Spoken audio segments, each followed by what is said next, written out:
Hello everybody and welcome to this week's episode of Analysing Anfield, your tactics and analytics podcast for the Blood Red channel. As you can probably tell, this is a different voice than usual hosting the show. This is Josh Williams speaking.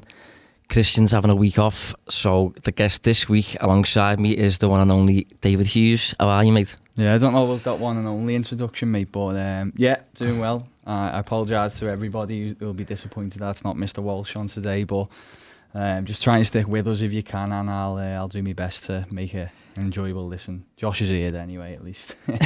Yeah, for those that don't know, David has got the same role as me. We're the two in the company that are responsible for providing football analysis. Scouting writers, we're technically called. Problem is, David's based in Manchester, so we don't usually get the chance to team up like this. But as I said, today he's joining up with me. So, and another thing as well, he's blue. So that'll be an interesting little perspective. Funny enough, I was thinking I'm wearing a blue shirt today, but that's not me trying to make a point there. Trust me, I do go to every Liverpool home game, and I'm pretty laid back these days. So try and go easy on me if you don't mind. Yeah, you cover up there, don't you? Yeah, at Anfield. At Anfield, yeah. So I do watch a lot of the Reds, and yeah, enjoy watching how good they are at the moment. Yeah, well, the international break anyway coming to an end, thankfully, and we have Newcastle on the horizon. Just after that, we also have Napoli in the Champions League. So they're the 2 points we're really going to tackle in this episode. Going to address the pair of them, and we'll start with obviously Newcastle. Steve Bruce coming to town, taking over from Rafa Benitez. I know that you've wrote about them very recently. You tackled that one, didn't you? Yeah, yeah, I did. I've wrote about them a fair bit. You know, players like Almiron, Joe Linton, but we'll tackle that as we get into it. But just firstly, I think Newcastle's safe to say very much the same team as last season under Rafa, really, aren't they? But with a few subtle adjustments, maybe. Yeah, definitely. I think everybody was waiting for the apocalypse, certainly in the northeast, when Rafa announced he was leaving and Bruce was coming in, but it hasn't quite panned out like that.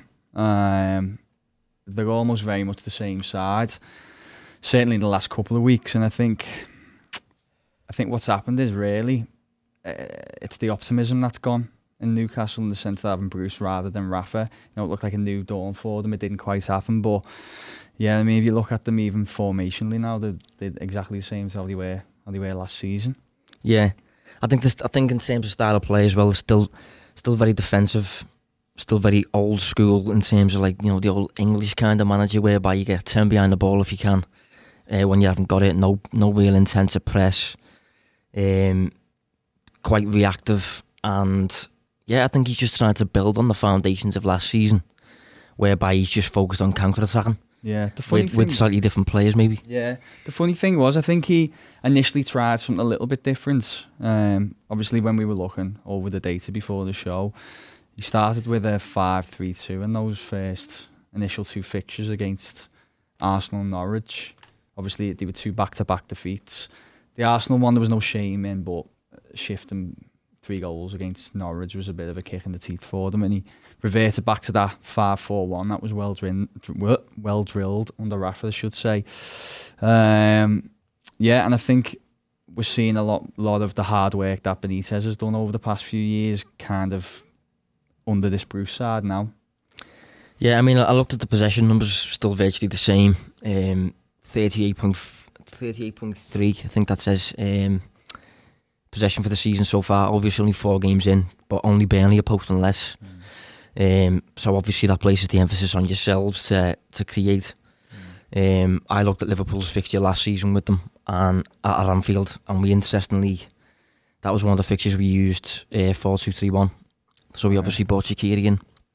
Maybe something that Klopp will look at again, considering he's mentioned about rotating and players not getting chances. And I think Shaqiri, you're thinking about trying to basically carry the ball through rather than... Yeah, I just think it's a bit more of an offensive formation, and I think considering Newcastle, I think it's Shaqiri in the game, and Shaqiri's, above all else, he's very direct, takes a lot of risks on the ball, and you got to ask yourself, against a team like this, a team like Newcastle, they're going to attack very little. I think they're maybe in the bottom 3, bottom 4 for shots taken. Another little thing I looked at as well, I haven't previously addressed this stat, found it before. Passes completed within an estimated 20 yards of goal, of the opposing goal. Newcastle, again, second bottom, ahead of only Burnley. They've only completed 14 passes, within 20 yards of goal. So Liverpool, for example, on 37. So it just, it offers an insight into what you're up against, why 4-2-3-1 and Shaqiri might make a bit of sense. And it's very much going to be about, breaking down a defensive team and ultimately not conceding the first goal for me. I think that's a big thing. Yeah, well, you saw it against Tottenham, didn't you? They got that goal and they basically just camped in then. I think what was interesting, I'm sure you've mentioned it many times on here, so I probably don't need to explain it, but, PPDA, passes per defensive action, that's actually has risen so far this season. Now, I know you will be, I'm sick of saying it, but I still think it needs to be said. The caveat is we're only 4 games in. We'll try and stop saying that every 5 minutes because I'm sure over the international break that's being rammed home, hasn't it? But yeah, we spoke last week on last week's episode. That was a bit of a look back, but after every point we made, it was just like we're 4 games in. We're 4 games in, so things can look crazy. But so everybody, we're 4 games in. And we're aware that it's not a massive sample size. But anyway, yeah, that was 13.6 under Rafa last season as an average, and it's gone up to 17.03. So it's something I have noticed. They do sit very deep. I joked with you, didn't I, before the show, that I think Van Dijk's touch map will be more in Newcastle's half than it will in Liverpool's half. So they are going to need to be a little bit more creative when they're trying to break down Newcastle. I watched the Spurs game when Newcastle won 1-0, and Spurs generally dominated the play, but it was very slow. They were just, there was no. It's all like dominating the possession, but it's fairly easy to defend against if you're just sideways and you're playing about with it. And I think Liverpool, especially at Anfield, they've been really good at upping the intensity. If the ball goes out of play, get the ball back into play very, very quickly.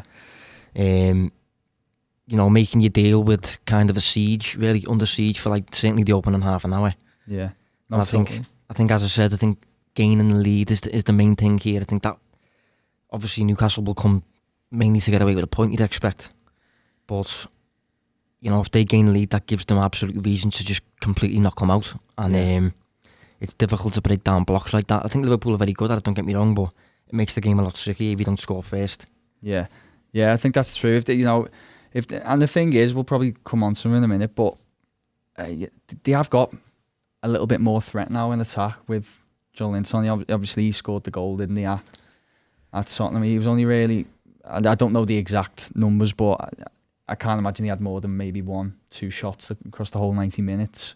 And he's converted one of them, hasn't he? I'll check that now, actually. Yeah.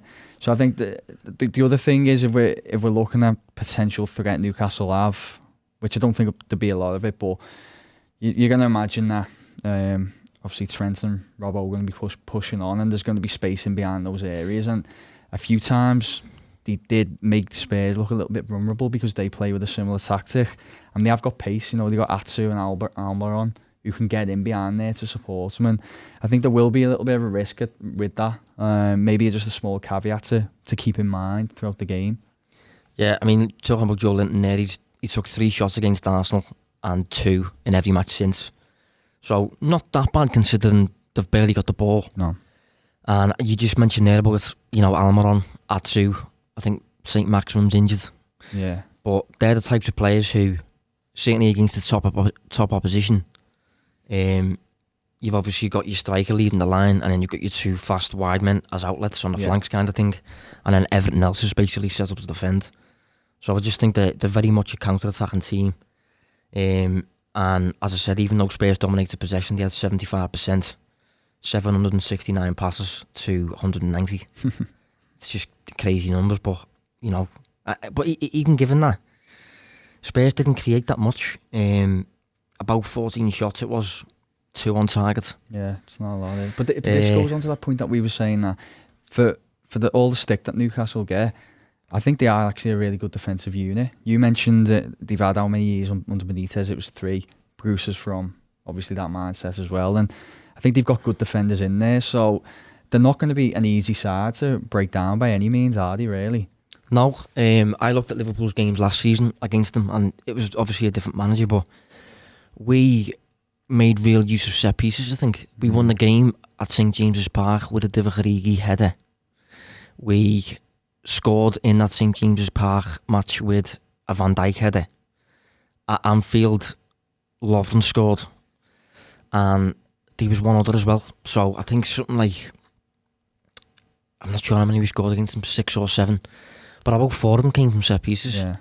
I'm not sure if they're still as vulnerable from those situations as they were last season, but we know Liverpool still is good at them, don't we? Yeah, it's just maybe that's a little bet that you can throw on something like that. You know what I mean? Van Dijk first goal or something. Do we tip? Are we giving tips though? I don't know, but maybe. I mean, if you're good at something, never do it for free. You know what I mean? But yeah, I did find it interesting before when I was having a look that basically, if you bear in mind, they've had 5 fixtures so far if you include the Carabao Cup game against Leicester. That was Arsenal, Tottenham, Leicester, of course, and then it was Watford and Norwich, yeah. And the only 2 sides who posted an XG of over 1 were Watford and Norwich, weren't they? Yeah. Which, to me, says when they're in that defensive mindset, they are difficult to create chances against. And that's maybe when they want to come out and play a little bit more, that's when they're more vulnerable in those positions. Yeah, and, to expand on that, the only team so far to score more than 1 goal in a match with Newcastle this season is Norwich with 3. In every other match, the opponents have only scored a max of 1, and Newcastle have only scored a max of 1. So I'm inclined to think this will be different because it's Liverpool at Anfield. Yeah, but so am I, by the way.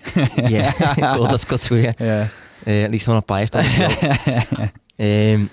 But yeah, I think it just offers a bit of an insight into the opponent that we're up against. Everyone kind of knows, I suppose. It's very similar to last week. The only difference is we're at Anfield, so we have to worry less about the opposition in comparison to Burnley last week, whereby, things can get a little bit out of hand if you're away from home. Yeah.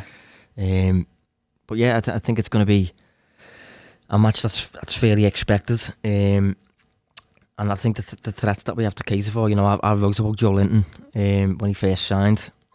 What have you thought about him so far?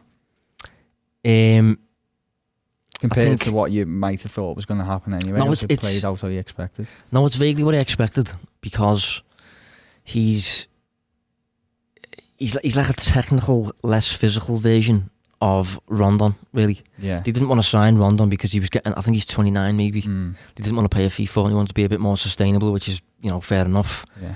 And they've went for a similar type in terms of big, tall, good with his feet, strong, that kind of thing. But he still applies his game slightly differently. So I think Newcastle's general attack, like he started the season with Shelby, Almiron and Joe Linton, I think, as his main attacking outlets. But I wrote about Shelby last week, and I think he's a bit of a luxury player. You've got to carry him. Yeah. And I think when they finally dropped him for the Spurs game, they obviously won. So I think they're still going for the same kind of attacking approach. They've just got slightly different players in Joe Linton, who's different to Rondon. He's going to lead the line differently. He uses his body not as well as Rondon does. And I think Almiron, I wrote up with him when he signed as well. He's a player who, he generally impressed me. He come across as a bit of an output kind of player as well, who does, offer something that's quite tangible. Certainly in terms of goals. Yeah, and assists and things like that, yeah. But he's come across in England as a bit of a headless chicken. Don't know what you've seen of him. Well, yeah, I have to agree. He still hasn't scored, has he? No. I'll have to have a look now, but what's his goal creation like? Does he? I mean, obviously, we have to keep in mind Newcastle are not an attacking side, are they? And maybe he's getting suffocated by that, by the tactics. That's the point we're making. When he did come over, I think plenty of people who follow, MLS kind of thing, maybe, made the point of, like, good player, but he's coming to the wrong team, really. He's coming to the wrong setup. I think Rafa generally likes, attackers who have got a bit of flair about them, but they've got the graft. They've got the graft side of it. He's certainly got that. I think that's one of the reasons he was signed. But as I said, just without the team, without the support around him in attacking areas, I just think he's looked like a little bit of a headless chicken. He's certainly got something there. But I suppose in that game you need that. because you're relying mainly on the counter attack, aren't you? If you're playing for Newcastle as an attacker. Yeah. And you know who I actually have been surprised who's done quite well for them is Atsu. I think but whilst he doesn't do it, numbers don't really show how good he's been. If you watch him, he kind of holds the ball up well, and he gives defenders something to think about on the counter attack.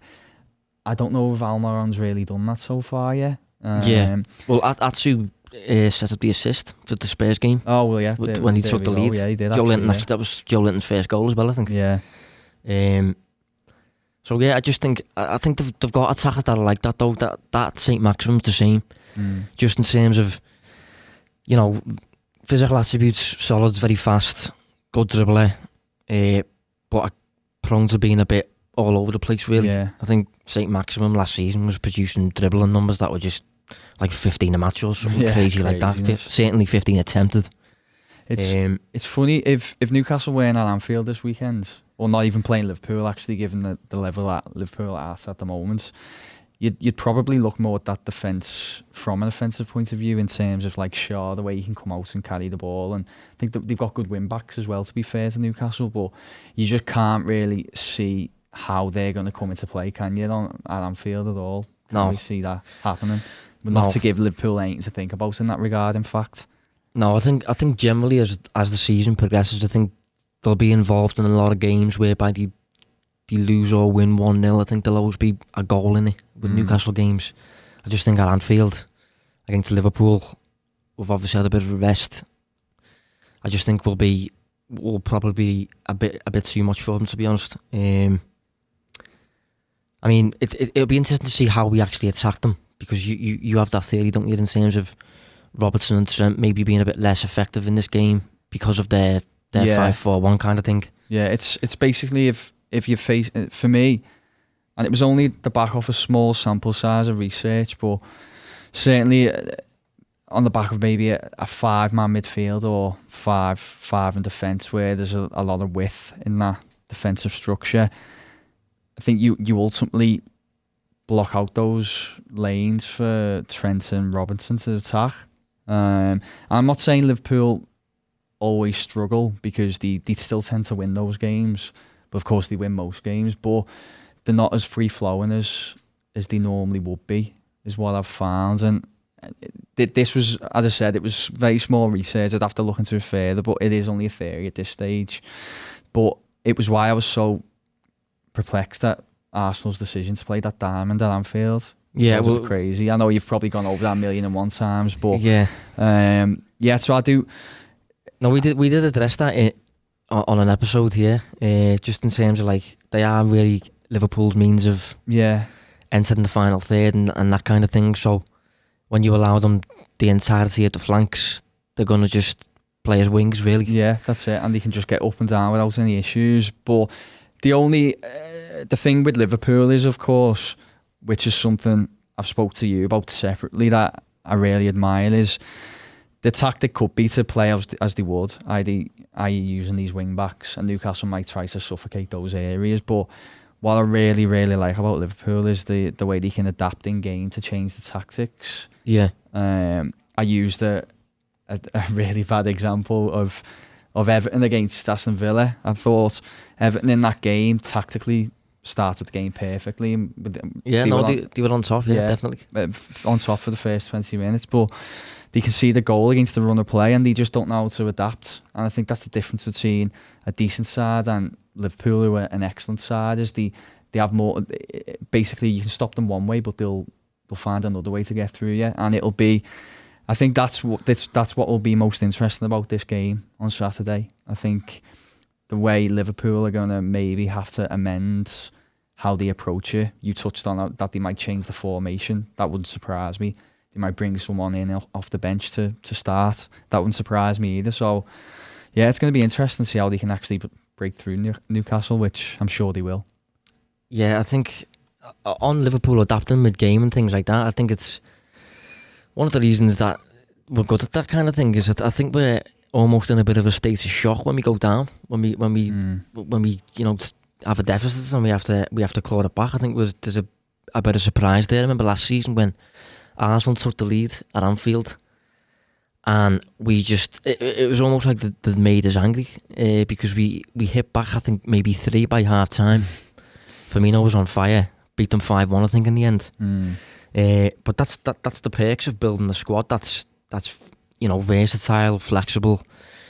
And I think that's one of the things I've said in the show is that, like, one of the main differences, I think, between Liverpool and City is that I get the impression Guardiola's a real micromanager, like, almost like doing the thinking for us players kind of thing. And I think Klopp is more, he'll give you the tools to sort it out, but he'll let you do it.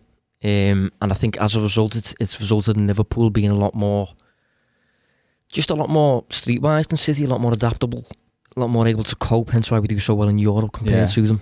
I mean, I totally agree with that. I think, you look at Guardiola, and the best way I could describe it is he kind of has like his way of playing, and then it's almost, if that's not working, well, we just need to get better at that way. And I think to an extent, Liverpool maybe, obviously we've had the piece that we worked on together, looking at the evolution of I was going to mention that then, under Klopp. Liverpool maybe had a set way of playing for an X amount of time, or different variations of how to play, but now it feels like the masters of adapting their tactics to the opposition that they're facing. I said last week to Chris, I compared us somewhat reluctantly to the best United sides under Ferguson, because I think United at the best were just complete like pragmatists. Whatever the task was at hand, they would just adapt to cope. If they had to counter attack, they would. If they had to dominate possession and break a team down, they would. If they had to soak pressure, they would. That kind of thing. If they had to have a scrap, that kind of thing, whatever it may be, they'd be able to cope and they'd be able to mix it. And I think Liverpool are very similar now, just because of, as I said, the flexibility in the squad, the strength of the general dressing room. You get the impression that Klopp has to do a lot of, he has to do very little of, taking care of things. You almost get the impression that the dressing room manages itself, kind of thing. So there's so much to it. Like, there's such a backbone to the side, isn't it? Like, there's nowhere for me now where Liverpool would go and I think they're in for the rough day there. They're not going to be able to hold on to the position, hold on to the game. They're going to be roughed up. And in fact, Burnley was... Yeah, well, last week I said... I do listen to the show every week, by the way, gents. So do you? I didn't even know that one. No, I said last week, Liverpool... This is a dream for me, mate. I've been wanting to come on for ages. Go on. Listen up. No, I said last week that Liverpool are a team that, like, they can't be bullied anymore, I don't think. And I think you saw that last week, because Burnley play Sunday League football for me, and that's a compliment as well. Yeah, no, in a way, it's their own game that they have to impose on teams to cope, really, to compete. And I think it's difficult to deal with, hence why they overperform on things like that. Yeah. But I think Newcastle the match should generally go our way more than last week. Certainly, I think it should we should generally be in control a lot more than last week. I think in a perfect situation, if we can go up 1-0 there, I meant if Liverpool can go up 1-0 early on, I think they'll be all right. Then I think they probably pick up 2 or 3 more before half time. Yeah, as I said, I think taking the lead's the important thing. Yeah. Be really, really intense, really, really fast, high tempo up until that first goal, I think, and then once you've got that sorted, I think going through the motions to an extent. Yeah. Just on that Trent thing, the Trent and Robertson potentially having to, maybe stay a bit deeper or having less of an influence going forward. One of the ways in which we can cope with that this season is we obviously have Ox now. We didn't have him last season, and he offers a bit of a different dimension to what we've currently got in midfield, in terms of he can actually operate as a situational fourth attacker if he's needed to, whereas Henderson doesn't have much of an offensive impact at all. Milner's vaguely similar. Wijnaldum is an enigma. We know this. He scored in all kinds for Holland, but then bonkers. It's bonkers, that situation. Honestly, he's a chameleon. I compared him yesterday on Twitter to Ditto from Pokemon. Just because whatever you need him to be, he becomes that, I think. What do you think he would ever do that role At Liverpool? I don't know. I can't really... Did he eventually come in and was he initially being used like that? I can't remember now. It feels like he's being part of this perfect 3-man midfield. Well, I know a lot of Liverpool fans don't think it's perfect, but for me it is. I think for this side, it's functional, isn't it? Yeah, it is. Functional midfield. But yeah, I can only really remember him playing that role. I can't remember him playing this Holland role for Liverpool, but that's kind of why I assume he was brought in. Yeah, no, we signed him on the back of him scoring a hat-trick against us. Yeah, for Newcastle at St James's Park. Horrible game. I had a distant memory those games, mate, for now anyway. Yeah. But yeah, if I'm being totally honest, I don't think he's good enough to fulfil that role for Liverpool. No, yeah. To be, a number 10 for Liverpool, you've got to offer an awful lot. You know what I mean? And I don't think Wijnaldum...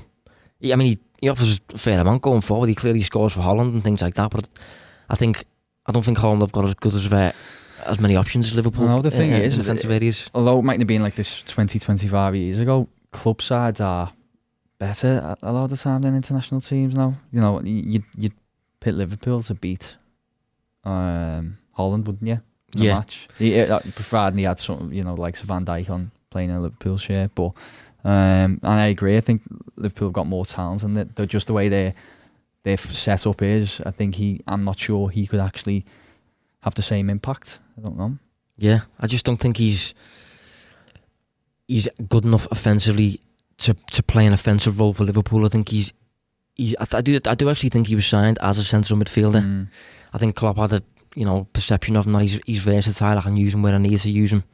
He's almost like a deeper version of Firmino in that sense, whereby, anywhere I need him kind of thing. He's played centre-back for us. Yeah. Played centre-back away to Brighton. Just going back to the Oxlade-Chamberlain point, because the reason I want to is because I totally agree with you. I was surprised that I know he's only given a little bit of time there, but I was surprised he couldn't have maybe filled in at that left-sided attacker role, because certainly looking at the data, I know you've maybe disagreed in the past, but I think he's a good dribbler, good runner with the ball, and it just seems like he could be, I don't know, he could be an option there, but it doesn't seem to work out, has it, so far? No, I totally agree. I think on paper he should be able to act as a Mane backup kind of thing, but he just doesn't seem to do it. Yeah. Whenever he's played there, he doesn't seem to have any kind of influence at all. On paper, what do you think it is? I'm not sure. On paper, he's quick. He's obviously strong. He's got the capabilities to run in behind. I don't think he's as much of I don't think he's got the poaching instinct of maybe Mane and Salah, but the same dynamic is still there. It just seems to be like whenever he plays there, he doesn't quite understand the intricacies of the role. Maybe his close touch, his ability in tight spaces isn't as good as Mane's. Maybe I'm not sure. It's weird. Do you think it? So the way obviously those front three, the way they work together so perfectly. Do you think he maybe just hasn't got that same kind of understanding? Like, could you imagine him maybe cutting over to the Salah's right if they swap sides and just being that interchangeable? Do you think he's got that in him? I just think he's less of an attacker. He's less natural in attacking areas, and you see his best when you play him in central midfield. I think say if you was to play Salah on the left, which I don't think Klopp has done once, you would see that maybe he'd make awkward runs and things like that because they're not coming natural to him and stuff, and that's what it looks like with Ox. Even though he's right-footed, playing on the left, quick, should be able to cut inside and shoot kind of thing, similar dynamic. He just doesn't seem to cope as well as you'd expect him to. Yeah. But as a midfield option, he can provide that situational fourth attacker dynamic that we tend to miss if we're playing a team that stops Trent and Robertson. One of those teams, we'll move on, is Napoli. Because last season, they certainly did that. It was, for me, I think it's safe to say our worst performance of the season. I'd go as far as saying that, and the stats backed that up because they're not good stats at all. I think we had 4 shots in the match, according to Wisecout at least, 0 on target, an XG of 0.15, which is just considering we went on to win the tournament, really, really bad. So hopefully this time around, we'll be a different team. I just wonder if, I know that was the only time all season in any competition that Liverpool didn't have a shot on target, but do you think that was probably their lowest XG? It's got to be, hasn't it, surely? That's probably worth checking, yeah. But there was just a major disconnect between the midfield and the attack. And we were combining that with, we was going through a period of development at the time whereby we was trying to do that whole soak pressure thing. Yeah. Because we had a period, I voted in that piece, the duo piece that we've just done, whereby Liverpool just couldn't hang on to leads. And I think last season at the start, we went through a development phase whereby Klopp was instructing us to press a bit less, soak things a bit more, and learn how to do it almost. So we was doing that away at Napoli, tough ground. Good on the ball as well, to be fair, and especially in the middle, Napoli. Yeah, it was just a bad mix. Well, just on that point, ironically leads onto it, but again, looking at PPDA, I had looked at Liverpool's average away in the Champions League was 11.95 last season. In Naples, it was 21.28, which that's very lax. That's deep for Liverpool. Yeah, it's very deep. And I remember that at the time, Klopp, certainly in the second meeting at Anfield, obviously Liverpool was so much better in that game. I know they only won 1-0, but Liverpool it was chalk and cheese, really, wasn't it? And I think Klopp did allude to the fact that he said about give them too much respect on the ball over in the away game, and at home they didn't have that same comfort, I don't think, at Anfield. And I think a lot of that come down to how aggressive they were pressing the ball. So I don't know if they've learned anything from those games for that meeting. Yeah, we just weren't set up to. We weren't compact at all. When we were going forward, we weren't compact. Hence why the front three were isolated. And defensively, we weren't either, because they were playing through us. We couldn't escape our own half. Obviously, the pressing was very reactive, let's say, and it was just a bad game for us. Having said that, I think on the day, Ancelotti got a spot on, because he included like a really. It's quite simple, but it was an effective ploy. He employed his usual 4-4-2, but obviously appreciating the quality of Salah and the quality of Koulibaly. He instructed his left back to push on and act as like a means of progressing into the final third for Napoli. And then Koulibaly shuffles over. Albiol, maybe it was, shuffles over. And Napoli's right back also shuffles over. Yeah. So it was our front three versus the three of their defenders. But Koulibaly was up against Salah. And it just worked. It was just perfectly. Because it constantly offered them an outlet into our final third with that Mario Rui. And going forward, our front three were almost being man-marked whilst being isolated. So it was just a dream for Napoli on the day, I'd say. Yeah. Ancelotti obviously proving that he's still got it tactically and things. Yeah, because you forget, actually, don't you, that because of how good Liverpool were last season, obviously Champions League win to top it off, but you forget that there was quite a few arguments and discussions about how sometimes that front three were isolated, weren't they, because of the midfield that's deployed, which we've just been raving about, funny enough. But that was probably a really good example of it, wasn't it? Where it was just, if they are in those a 3v3 situation and they've got no support as well from an attacking point of view, then it's difficult to even for them to really create anything. Yeah, I mean that midfield, I've wrote plenty of times that midfield is fine, providing you're getting certain qualities from elsewhere, and we get that from our fullbacks. That's always the case. If you're not getting that midfield, when I say that midfield, I'm talking about like a midfield of workhorses, really, without any real creative flair in there. Very industrial. Yeah, very industrious. Yeah, I think it's just part of a functional system whereby we have balance overall. And I think a lot of times last season, because of A, lack of Ox, and B, Naby being injured a couple of times, I just think we lacked that midfield offensive presence when we needed it occasionally, and I think Napoli away was one of those days. But as always, it's just about making the system functional. Yeah. And I think now that we've got Ox, I'm in the middle right now of writing a piece on Rashford for the MEN, aren't I? Yeah.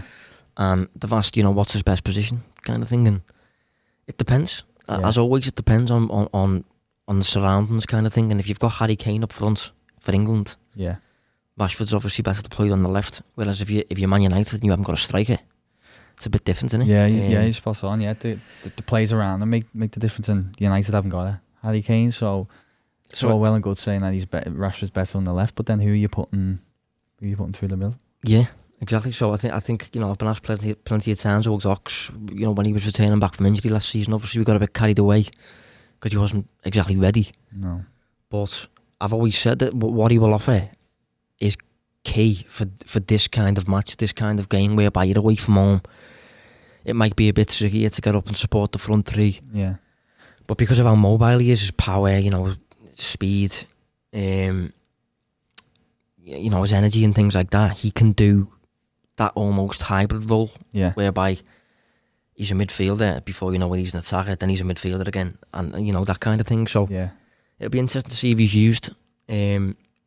Because it's for me, considering the threats of Napoli, I think away in Naples, I think we'll use Joe Gomez as the right back to cater for Insigne, and I think we'll deploy Ox in the midfield. That's just a hunch that I've got based on last season, and taking care of those threats that the opposing team have got, kind of thing. That's the thing, isn't it? I'm sure we'll come on to that now, but if there's one thing that you can see from Napoli already, they've had 4-3 fixtures, one that went their way and one that didn't, but it's clear that they can score goals, isn't it? Because 4 came against Fiorentina and the other 3 came against Juventus. Yeah, well, it's worth elaborating on that.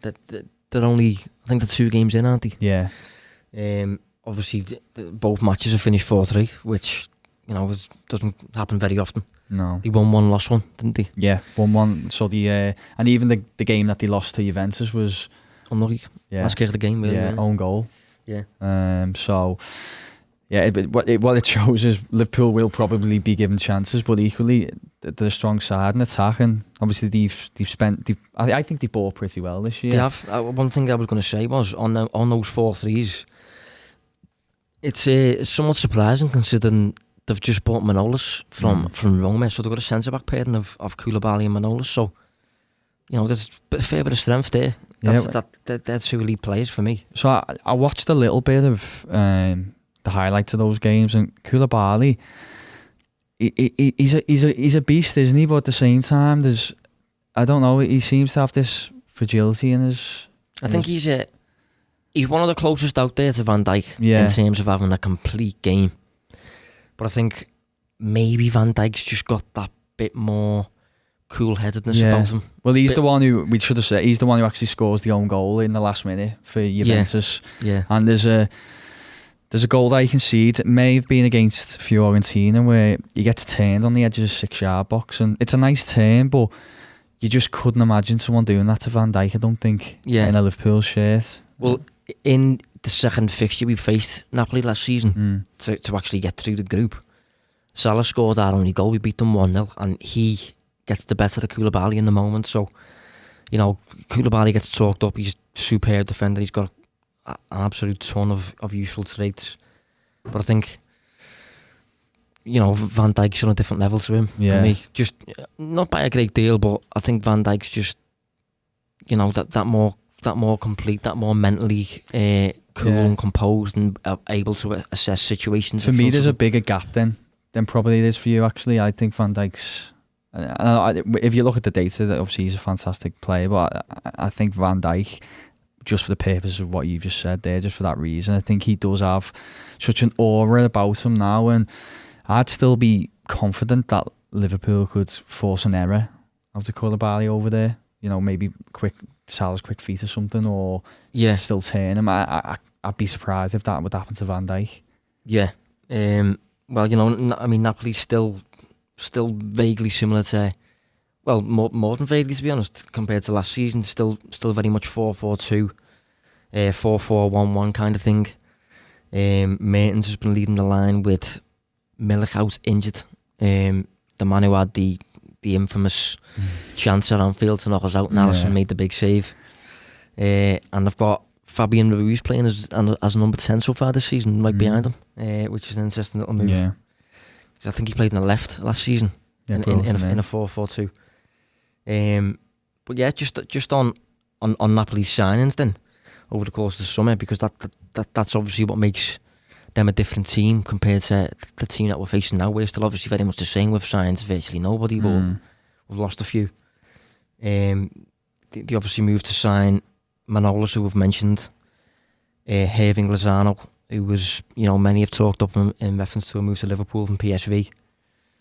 A keeper called Alex Merritt, and another lad called, I'm going to butcher this name, Ejif Elmas. Oh, I'm so glad you said it. I've actually voted about him. I voted about him last season. I think he was linked to maybe Newcastle.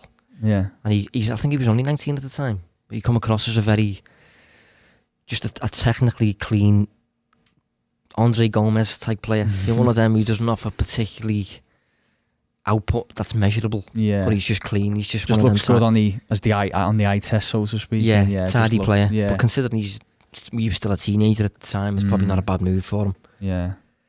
But yeah, they've made a few big signs there. I think Lozano's the big one, isn't he? Yeah, I think so. He's about, what was it, 20 odd goals last season? I check exactly what it is now, but it was a strange one with him because he was linked with Liverpool. Was he linked with Everton? Yeah, but he was linked with everybody, to be honest. Let's not talk about Everton anyway. He was linked with a host of clubs, and I think on all the dates he looked fantastic. I'm sure you'll bring it up now, Josh. But yeah, just checking now. Yeah, he on paper he looked a striker of an elite level, but it seemed like nobody was going to make the move for him. And then very late on, I think it was Napoli have took a punt on him, which I kind of understand because it's that fear of recruiting from the Dutch league, isn't it? You never quite know what you're going to get in terms of if the ability's going to translate. Yeah, exactly that. Yeah, it's really difficult. You've seen plenty come over and fail or move to bigger leagues, and it's not quite worked out. But equally, there's plenty of good examples as well. I think if anyone's got the chance, he's going to be a player who can do it. I mean, he's already scored his first goal for Napoli. I think that came against, was it Fiorentina's debut? He come on for I thought it was Juve. Might have been Juve, yeah. And he come on for Insigne, yeah. We'll get on to. Yeah, I can't wait for that. Mr. Shot himself. So yeah, he comes on, he gets his first goals, and I expect a lot more to come. It wouldn't surprise me if he actually starts against Liverpool next week. And he could give the defence something to think about. Yeah, just on his numbers last season, he played about 3,300 minutes in all competitions, all club competitions at least, and he scored 21, assists and 6. Takes a fair amount of shots as well. Shoots more than Mane, less than Salah. So, somewhere in between that. Nice gauge there, mate. Say that again. Nice gauge there. Yeah. Just providing a bit of context. But yeah, I mean, very versatile player. It looks to me like last season he primarily played on the right, even though he's right-footed. Which might be it's normally the opposite way now, isn't it? You see a lot of players basically for the purpose of cutting in and shooting. Yeah, but then his shot map looks as though it's a healthy shot map. Left-sided. Yeah. Which is strange, but maybe, I mean, we'd have to probably spend a bit longer than 30 seconds with me looking at PSV, but maybe they build down the left and he comes and drifts inside and into the box. I don't know. Yeah, no, it's possible. But he's certainly a good signer for me, and I'm not sure if he's been signed to play as a starter from the off. Might be a replacement for Insigne, who is he 29 maybe? Something like he's getting on now, yeah. But we'll move on anyway to Napoli's threats, and we'll start with the man in question, Insigne, who I mentioned last week. Something you just wouldn't expect. He shoots a great deal, and he's not particularly productive with it. We know exactly the type of threat that it is. It's the kind of Arjen Robben threat, whereby he's cutting in from the flank. Yeah. But I think Robben, A, he converted more, B, he shot a little bit less, and C, he got into a closer, better position before letting rip kind of thing. Whereas I think Insigne, he's inclined to just have a go for him anywhere, where, you know, he might score a few and look great. Hopefully he doesn't against Liverpool. But it's still nevertheless a threat that you've probably got to cater for. Yeah, I mean, it goes down again, doesn't it, to that high output but low quality chances that Liverpool would probably be pretty content to see him taking these pot shots from. No, if he takes 5 shots, but they go from 40 yards out, we're going to be. Yeah, well, there's a shot map there. Looking at the shot map there, and what would you say about maybe 50% from outside the box? Yeah, I'd say. Yeah, there's tons of efforts there that you almost want him to take, because they're not going to go in. Yeah, in fact, I don't think he's got one last season outside the area. Few on target, most of them off target. So he's the type of player looking at that, to be honest. What you'd get from that is keep him outside the box. Yeah. If you keep him outside the box, you won't score. It's as simple as that, really. Obviously a good player. Tactically very good. Strong, even, you know, short and stocky kind of thing. But obviously he's a bit lapse in his decision making. Obviously he's shooting from areas that you maybe he can be a bit more efficient, kind of thing. Yeah. So he's a player that we'll obviously have to watch. Who else? We've got Mertens up front, obviously. Yeah. He had his best time under Sarri for me. I don't think he's. How was he done in the past year? I'm not even sure on that one, to be honest. But I think generally, under Sarri he was taking something like 4.5 shots a game or something like that. I think I'd generally rather Milik play. I'd rather Mertens play than Milik. I think just simply because I think it's going to be easier for our centre backs to deal with him as opposed to Milik. Yeah, well, he's 32 now, isn't he? Mertens. Yeah. God, you wouldn't think that, would you? It feels like he's only been on the scene for about 4 years.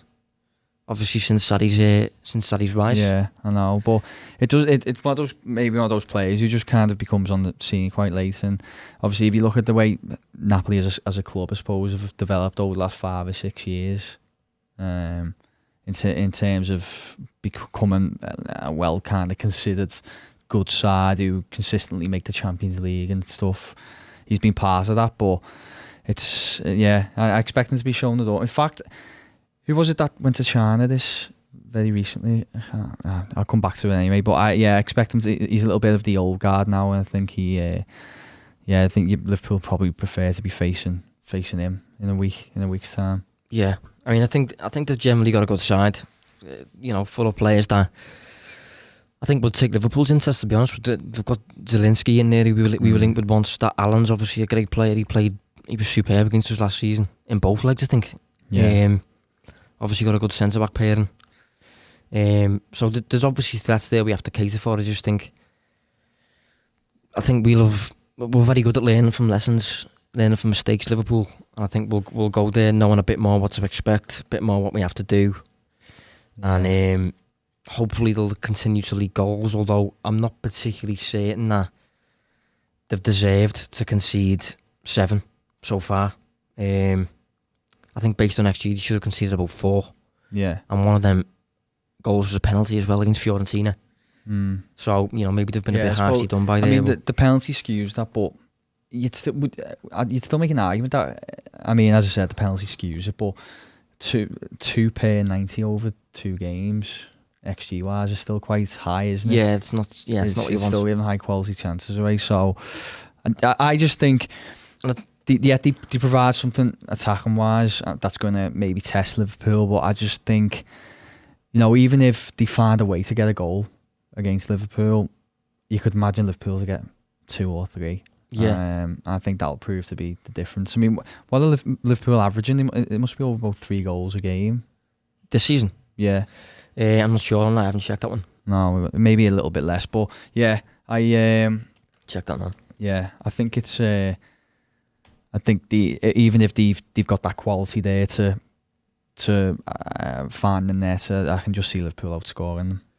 Yeah, I think they're 2.5 at the minute. 2.5. That's including the Shield and the Super Cup as well.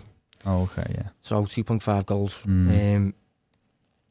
Yeah, I just think it's going to be better fixtures than last year, hopefully. And I think at the same time, we just mentioned about Napoli leaking goals there, even if they don't deserve to be conceding as many as they are, if you are conceding that many, might get in your head the last team you want to face when you're having any kind of doubt about about your own defensive capabilities is Liverpool. Yeah.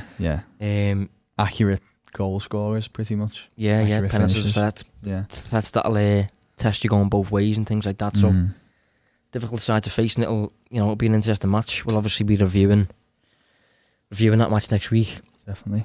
And we haven't actually addressed on this show Liverpool's group since it was drawn. We talked beforehand about it. The other two teams we got drawn alongside are Salzburg and Genk. Favourable group, I'd say. We'll just touch on them slightly because we're obviously going to expand on it when it comes around to facing them, but just general thoughts on either of those two teams. Yeah, Salzburg will be interesting. I think that. Yeah, I like that whole. Is it a horrible term to use, the franchise? No, I think that's fair in this case. But I like the recruitment they do. I think it's a good network, and I think I haven't looked into them as much as I would have liked, but I like normally how those sides play. The only thing is, I just think the Austrian league is the Austrian Bundesliga. I believe. I think that's going to be the quality there is nothing compared to what Liverpool will bring, and it could just be too much. But it'll be interesting to see how they play. They've got that Schlager, is it? Yeah, good player. Yeah. I think they've still got him. I'm sure they are. It's hard to keep his track, but I know. Good player. And then Genk, I can't see. No, he got signed. Oh, did he? Yeah, he got took to Wolfsburg by the guy who's just left, Marco Rose. Oh, that's heartbreaking, that. Should be doing our research. So he's obviously took his best player Christian over there. Walsh was here, he would have realised this. He's obviously took his best player over there, kind of thing. But then that's part of their model, isn't it? They don't intend to hold on to players. They're quite happy to bring them through and make profits on them. And yeah, I think someone on my Twitter this week made a good point about them. It's almost like a university graduate scheme whereby you move from, I think you pronounce it FC Liefering, is it?